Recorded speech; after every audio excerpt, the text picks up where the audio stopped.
warahmatullahi wabarakatuh. Halo semuanya. Sebelumnya, di video kali ini saya akan mempresentasikan hasil dari pembelajaran mata kuliah perilaku keorganisasian semester 4 untuk memenuhi ujian tengah semester. Sebelumnya, izin memperkenalkan diri. Nama saya Lailatul Atifah dengan NIM 21331. Saya berada di kelas RA3 semester 4, mata kuliah perilaku keorganisasian dengan dosen pengampu Bapak Ade Faisal Mabdudi SEMM, program studi manajemen Fakultas Ekonomi Bisnis dan institusi yaitu Universitas Gajah. Di video kali ini saya buat dan posting untuk memenuhi syarat penilaian ujian tengah semester mata kuliah perilaku keorganisasian dengan dosen pengampu Bapak Ade Faisal Mabdudi SEMM. Langsung saja kita ke pembahasan ya teman-teman. Baik, di sini kita ada 6 materi. Yang pertama, konsep dasar perilaku organisasi. Yang kedua, teori perilaku dan model perilaku organisasi. Yang ketiga, perilaku individu, kelompok, dan pengaruhnya terhadap organisasi. Yang keempat, teori motivasi dan penerapannya dalam organisasi. Yang kelima, nilai, sikap, dan kepuasan kerja. Dan yang keenam yaitu membangun kerja tim yang kreatif. Baik, langsung saja kita ke materi yang pertama, yaitu konsep dasar perilaku organisasi. Bidang studi perilaku organisasi ini merupakan ilmu pengetahuan yang diturunkan dari studi tentang tindakan dan sikap manusia. Jadi, perilaku organisasi menggambarkan pentingnya memahami interaksi kompleks antar individu, kelompok, dan struktur organisasi dalam mencapai tujuan bersama. Tujuan dari perilaku organisasi sendiri yaitu untuk menjelaskan, memprediksi, dan mempengaruhi perilaku anggota. Setiap manajer harus dapat menjelaskan kepada karyawan mengapa mereka harus melakukan perilaku tertentu. Manajer harus mampu memprediksi terhadap apa yang akan karyawan lakukan atas tanggapan berbagai tindakan dan keputusan. Dan setiap manajer harus mampu untuk bisa mempengaruhi perilaku karyawan. Baik, selanjutnya yaitu tingkatan analisis dalam perilaku organisasi. Yang pertama, menganalisis perilaku organisasional dalam tingkatan individu.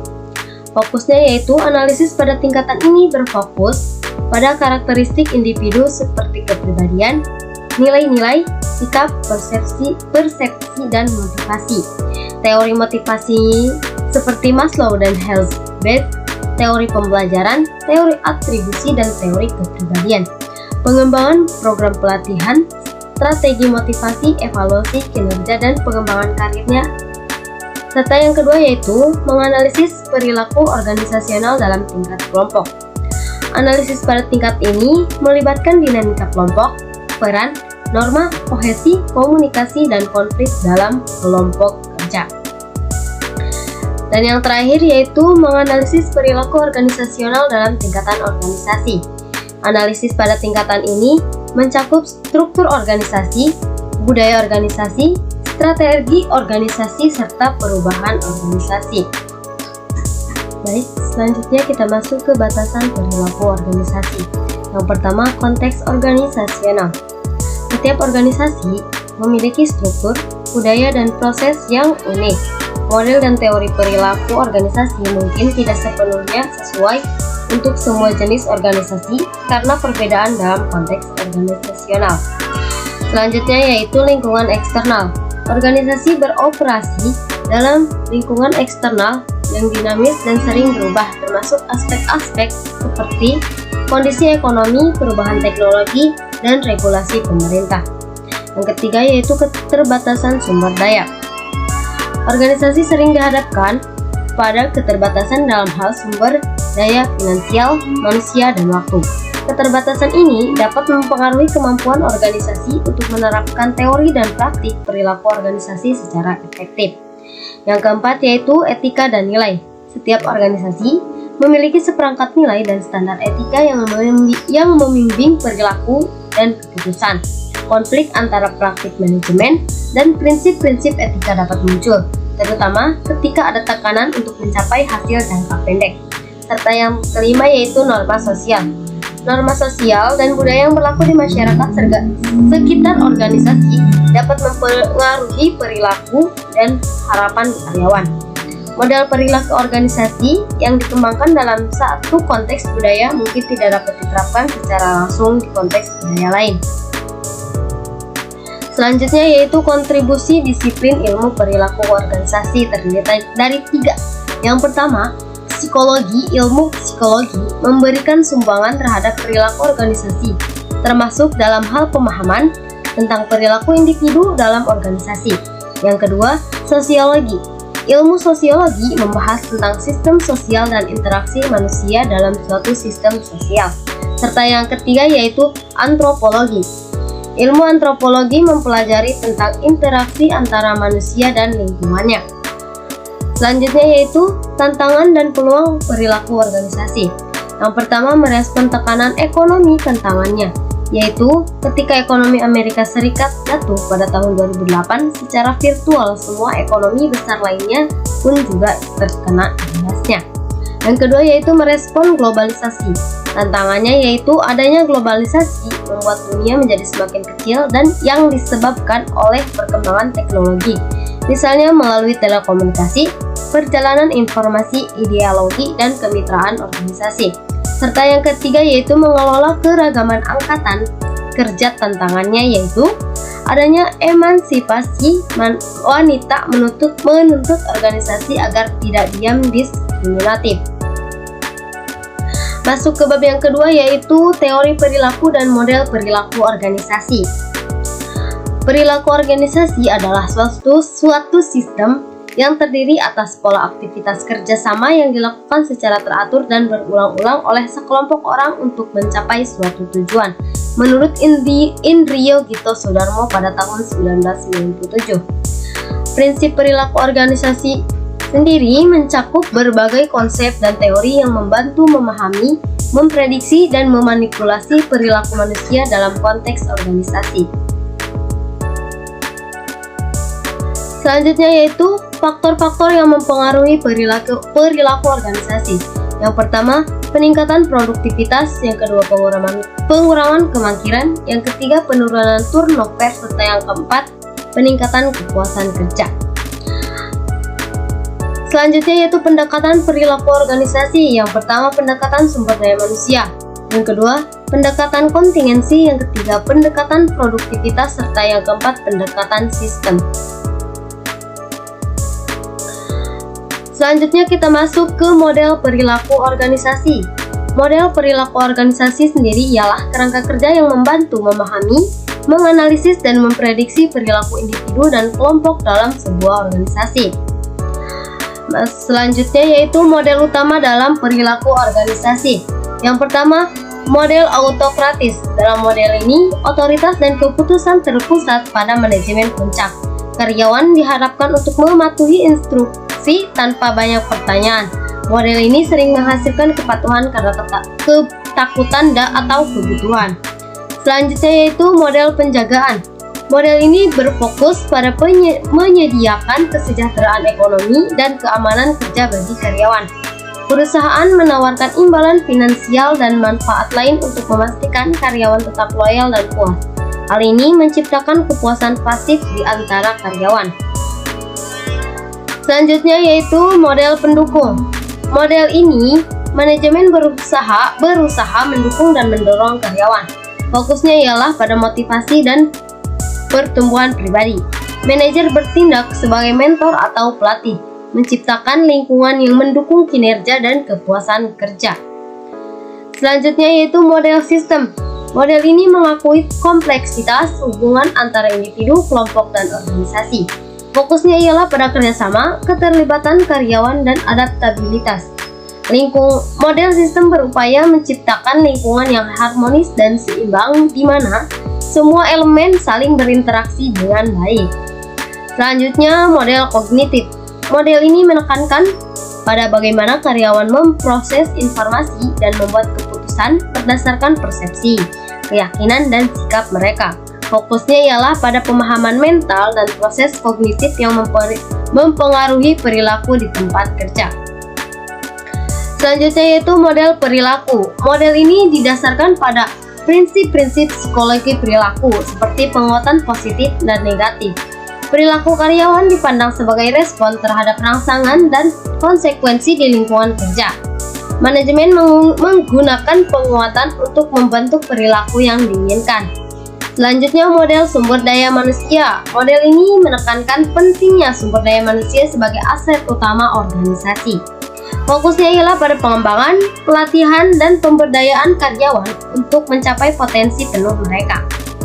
Manajemen bekerja untuk mengoptimalkan kinerja karyawan melalui keterlibatan dan partisipasi aktif. Serta yang terakhir yaitu model keseimbangan kerja. Model ini memperhatikan kebutuhan karyawan untuk menyeimbangkan tuntutan pekerjaan dan kehidupan pribadi. Organisasi yang mengadopsi model ini memberikan fleksibilitas dalam jam kerja, cuti, dan dukungan untuk menjaga kesehatan karyawan.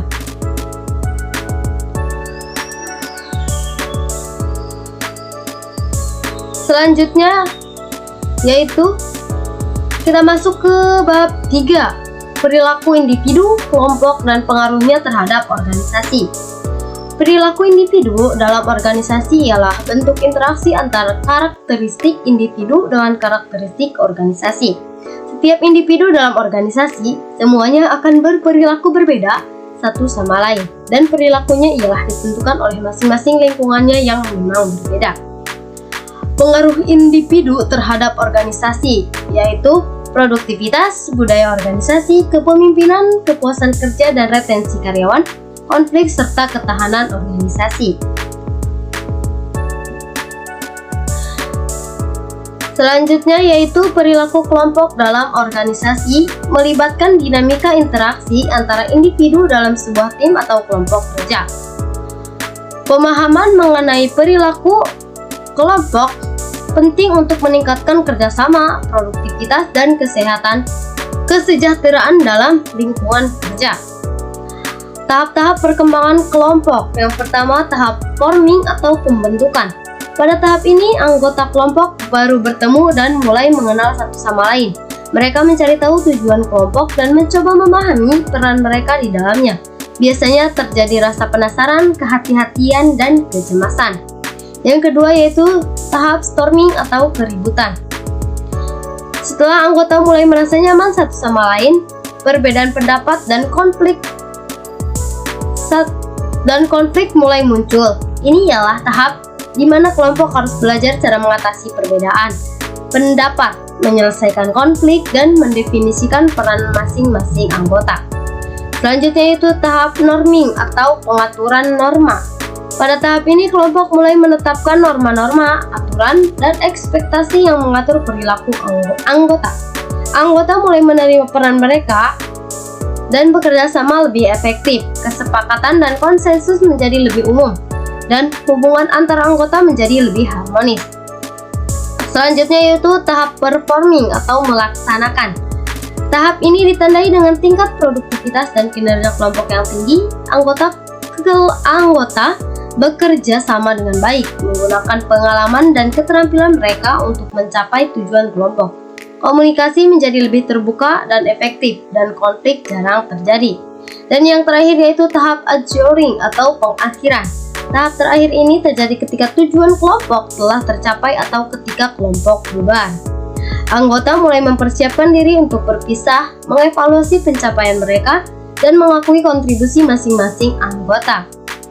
Ini bisa menjadi tahap yang emosional karena anggota mungkin merasa sedih atau bahagia dengan pengalaman mereka dalam kelompok. Selanjutnya yaitu pengaruh kelompok terhadap organisasi. Yang pertama kinerja dan produktivitas, yang kedua inovasi, yang ketiga kepuasan kerja, yang keempat budaya organisasi, yang kelima kepemimpinan, yang keenam resolusi konflik, dan yang ketujuh ketahanan organisasi.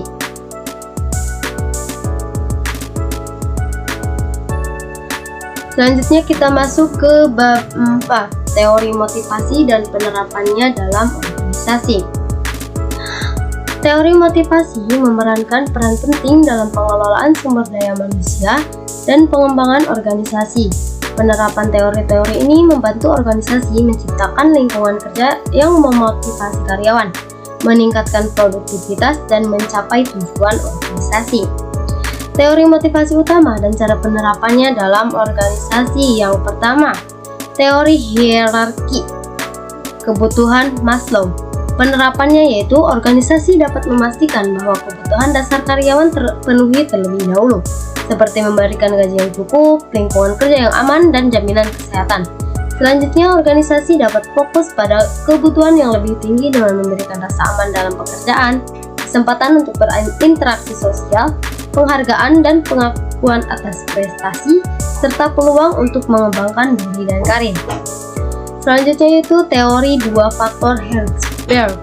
Penerapannya, manajer dapat meningkatkan faktor pemelihara seperti kondisi kerja yang baik, gaji yang adil, dan kebijakan perusahaan yang mendukung untuk mencegah ketidakpuasan. Untuk meningkatkan motivasi, manajer dapat memberikan tugas yang menantang, peluang untuk tanggung jawab lebih besar, pengakuan atas pencapaian, serta kesempatan untuk pengembangan diri. Yang ketiga yaitu teori X dan Y, MC Gregor. Penerapannya, organisasi yang diadopsi teori Y akan berfokus pada penciptaan lingkungan kerja yang mendukung, memberi karyawan kebebasan dalam mengambil keputusan, dan menyediakan peluang untuk pengembangan pribadi. Pendekatan ini mendorong kepercayaan, kreativitas, dan komitmen karyawan, berbeda dengan pendekatan teori X yang lebih otoriter dan mengontrol. Yang keempat yaitu teori harapan Fromm. Penerapannya, organisasi harus memastikan bahwa karyawan memiliki ekspektasi yang realistis tentang bagaimana usaha mereka akan mempengaruhi kinerja dan hasil. Manajer harus menetapkan tujuan yang jelas, memberikan umpan balik yang konstruktif, dan memastikan bahwa kinerja yang baik diakui dan diberi imbalan. Penting juga untuk memastikan bahwa imbalan yang diberikan memiliki nilai bagi karyawan. Yang kelima yaitu teori keadilan Adams. Penerapannya, manajer harus memastikan adanya keadilan dalam distribusi imbalan dan pengakuan. Transparansi dalam proses evaluasi kinerja, gaji, dan promosi dapat membantu mengurangi persepsi ketidakadilan. Jika karyawan merasa diperlakukan adil, mereka lebih termotivasi dan puas dengan pekerjaan mereka. Dan yang keenam yaitu teori tujuan Locke dan Latham. Penerapannya, manajer harus menetapkan tujuan yang spesifik, menantang namun realistis untuk karyawan. Selain itu, memberikan umpan balik yang tepat dalam waktu yang tepat dan konstruktif sangat penting untuk membantu karyawan tetap pada jalur yang benar dan termotivasi untuk mencapai tujuan tersebut. Proses penetapan tujuan harus melibatkan karyawan untuk memastikan komitmen dan pemahaman yang lebih baik. Baik, di sini juga tersedia contoh studi kasusnya pada Google. Google terkenal dengan lingkungan kerjanya yang inovatif dan mendukung. Mereka menerapkan berbagai elemen dari teori-teori motivasi seperti memberikan fasilitas lengkap atau kebutuhan dasar, ruang untuk kreativitas dan inovasi atau aktualisasi diri, serta sistem pengakuan dan penghargaan yang adil atau keadilan. Baik, kita masuk ke bab baru yaitu nilai, sikap, dan kepuasan kerja. Nilai mencerminkan perilaku dasar bahwa bentuk khusus perilaku atau bentuk akhir perbedaan secara pribadi atau sosial lebih dipilih dibandingkan dengan bentuk perilaku atau bentuk akhir keberadaan perlawanan atau kebalikan. Nilai sangat penting untuk mempelajari perilaku organisasi karena nilai menjadi dasar untuk memahami sikap dan motivasi serta memahami persepsi kita. Individu memasuki organisasi berdasarkan yang dikonsepkan sebelumnya mengenai apa yang seharusnya dan apa yang tidak seharusnya dilakukan. Di sini, menurut Alport dan Associates tentang tipe nilai, yang pertama, theoretical atau teoritis, ialah nilai-nilai yang berkaitan dengan pengetahuan, pemahaman, dan kebenaran. Orang yang memiliki nilai-nilai teoritis cenderung menghargai pengetahuan dan kebijaksanaan. Mereka mungkin memiliki minat dalam ilmu pengetahuan, filsafat, atau pembelajaran intelektual lainnya. Yang kedua yaitu sosial. nilai-nilai sosial berkaitan dengan hubungan interpersonal dan interaksi sosial. Orang yang memiliki nilai-nilai sosial mungkin mengutamakan hubungan yang hangat, saling mendukung, dan keadilan sosial. Mereka mungkin menghargai persahabatan, kekeluargaan, atau kontribusi mereka pada masyarakat. Selanjutnya yaitu ekonomi atau ekonomis. Nilai-nilai ekonomis berkaitan dengan aspek material dan keuangan kehidupan. Orang yang memiliki nilai-nilai ekonomis mungkin mengutamakan kekayaan, kestabilan finansial, dan kesuksesan materi. Mereka mungkin menghargai usaha, penghematan, serta investasi. Yang keempat yaitu politikal atau politik. Nilai-nilai politik berkaitan dengan kekuasaan, keadilan, dan sistem politik. Orang yang memiliki nilai-nilai politik mungkin mengutamakan partisipasi politik, keadilan sosial, atau hak asasi manusia. Mereka mungkin menghargai demokrasi, kebebasan berpendapat, atau kepemimpinan yang adil. Yang kelima yaitu estetik atau estetis. Nilai-nilai estetis berkaitan dengan keindahan, ekspresi seni, dan apresiasi estetika. Orang yang memiliki nilai-nilai estetis mungkin mengutamakan keindahan alam, karya seni, dan pengalaman estetis. Mereka mungkin menghargai musik, seni lukis, atau keindahan arsitektur. Yang terakhir yaitu nomor 6, religius atau keagamaan.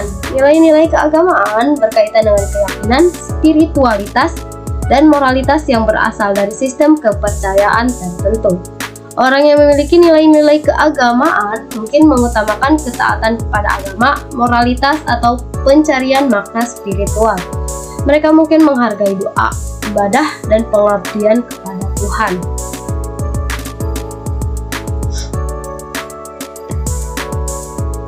Selanjutnya yaitu sikap, ialah pernyataan-pernyataan evaluatif baik yang diinginkan atau yang tidak diinginkan mengenai objek, orang, atau peristiwa. Sikap mencerminkan bagaimana seseorang merasakan sesuatu. Di sini terdapat tipe-tipe sikap. Yang pertama, kepuasan kerja. Mengacu pada tingkat kepuasan atau ketidakpuasan yang dirasakan oleh seorang individu terhadap pekerjaannya. Kepuasan kerja dapat dipengaruhi oleh berbagai faktor, termasuk lingkungan kerja, hubungan dengan rekan kerja, pengakuan, penghargaan, dan kesempatan untuk berkembang. Yang kedua yaitu keterlibatan kerja. Mencakup tingkat keterlibatan, antusiasme, dan komitmen yang dimiliki oleh seorang individu terhadap pekerjaannya. Ini melibatkan perasaan bahwa pekerjaan memiliki nilai dan arti yang penting bagi individu serta rasa keterikatan emosional terhadap organisasi tempat mereka bekerja. Keterlibatan kerja dapat meningkatkan motivasi, kinerja, dan kepuasan kerja serta mengurangi kecenderungan untuk meninggalkan pekerjaan. Yang ketiga yaitu komitmen pada organisasi. Mengacu pada tingkat komitmen yang dimiliki oleh seorang individu terhadap organisasi tempat mereka bekerja. Komitmen pada organisasi mencakup loyalitas, identifikasi, dan keterikatan dengan nilai-nilai, tujuan, dan budaya organisasi. Selanjutnya itu fungsi sikap, fungsi ultarian, fungsi ekspresi nilai, fungsi menahan ego, serta fungsi pengetahuan. Selanjutnya terdapat komponen sikap. Yang pertama, kognitif. Komponen sikap ini melibatkan pengetahuan, keyakinan, dan pemahaman individu tentang objek yang dievaluasi. Yang kedua, efektif. Komponen efektif sikap melibatkan perasaan, emosi, dan evaluasi emosional terhadap objek tersebut.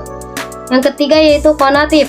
Komponen konatif sikap mencakup niat atau kecenderungan individu untuk bertindak atau merespon terhadap objek. Baik, selanjutnya yaitu menurut Kreitner dan Kinichki pada tahun 2001 halaman 271, kepuasan kerja adalah suatu efektivitas atau respon emosional terhadap berbagai aspek pekerjaan. Kepuasan bukanlah suatu konsep tunggal, sebaliknya, seseorang dapat relatif puas dengan suatu aspek dari pekerjaannya dan tidak puas dengan salah satu atau lebih aspek lainnya. Di sini terhadap korelasi kepuasan kerja. Yang pertama motivasi, yang kedua pelibatan kerja, yang ketiga ketidakhadiran, yang keempat perputaran, yang kelima perasaan stres, dan yang keenam prestasi kerja atau kinerja. Meningkatkan kepuasan kerja dapat dilakukan sebagai berikut, yaitu melakukan perubahan struktur kerja, melakukan perubahan struktur pembayaran, pemberian jadwal kerja yang fleksibel, dan mengadakan program yang mendukung. Baik, kita masuk ke bab yang terakhir, yaitu membangun kerja tim yang kreatif. Kerjasama tim mengacu pada kolaborasi antara individu-individu dalam sebuah tim untuk mencapai tujuan bersama. Kerjasama tim memainkan peran kunci dalam meningkatkan kinerja keseluruhan tim dan menciptakan lingkungan kerja yang sehat dan produktif. Di sini terdapat jenis-jenis tim, yaitu yang pertama tim formal, yang kedua tim vertikal, yang ketiga tim horizontal, dan yang keempat tim dengan tujuan khusus. Tahapan perkembangan tim terdapat 4 bagian. Yang pertama menetapkan arah, yang kedua bergerak, yang ketiga mempercepat gerak, dan yang keempat sampai atau arrive. Di sini juga terdapat pengelolaan pertemuan tim, yang pertama persiapan, yang kedua menentukan tujuan pertemuan, dan yang ketiga menyusun agenda pertemuan. Langkah-langkah penyelesaian konflik. Yang pertama mengakui adanya konflik, yang kedua mengidentifikasi konflik yang sebenarnya, yang ketiga mendengar semua sudut pandang, yang keempat bersama-sama mengkaji cara untuk menyelesaikan konflik, yang kelima mendapatkan kesepakatan dan tanggung jawab untuk menemukan solusi. Di sini juga terdapat upaya yang harus dilakukan dalam tim, yaitu kerjasama, visi bersama, serta keberhasilan tim. Baik, untuk pemaparan materi sudah selesai sampai di sini. Kurang lebihnya mohon maaf. Wassalamualaikum warahmatullahi wabarakatuh.